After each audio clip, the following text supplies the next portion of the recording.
तो hello guys, आज एगो गीत सुनाने जा रहा हूँ आप लोग को, एक परदेसी का। तो आप लोग कृपया इस गीत को सुन कर जाइएगा। कि शहर परदेसवा में माई और जिंदगी बेकार बा। कि शहर परदेसवा में माई कि जिंदगी बेकार बा। कि तोहरा चलवा में माई दुनिया जहान बा। कि तोहरा चरवा में माई दुनिया जहान बा। कि जब परदेसवा में माई बोले केहू बोलिया, सच कही माई जैसे चुभेला गोलिया, चुभेला गोलिया। कि जब परदेसवा में माई बोले केहू बोलिया, सच हो चुभे माई जैसे हो गोलिया। कि सहलो न जाला दर्द कहलो न जात बा।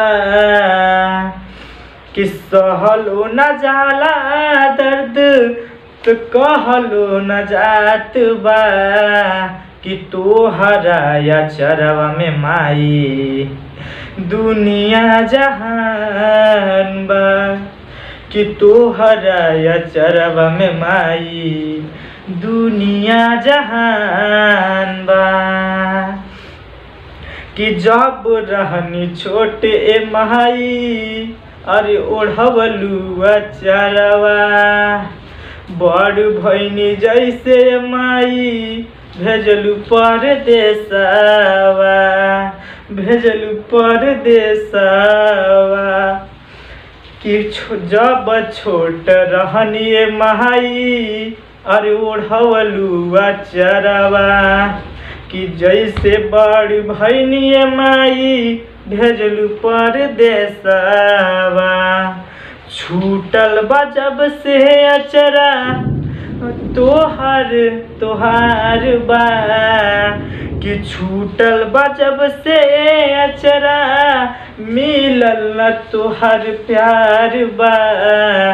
कि तोहरा चरवा में माई दुनिया जहान बा। कि तोहरा चरवा में माई दुनिया जहान बा। कि लिखले हो आदर्श अधूरिया अपने हाथे गीतिया। कि पढ़ा लिखा आगे बढ़ा सबसे बाबिनीतिया। कि लिखले हो आदर्श अधूरिया अपने हाथे गीतिया। कि पढ़ा लिखा आगे बढ़ा सबसे बाबिनीतिया। कि लौकुश परमहंस कि तोहर पे माई के प्यार बा। कि लौकुश परमहंस तोहरे पे माई के प्यार बा। कि तोहरा चरवा में माई दुनिया जहान बा। कि तोहरा चरवा में माई दुनिया जहान बा। कि तोहरा चरवा में माई दुनिया जहान बा। तो गाइस, अगर यह हमारा दर्द गीत एगो माई के आप लोग पसंद आए हुई तो लाइक शेयर कमेंट करिएगा।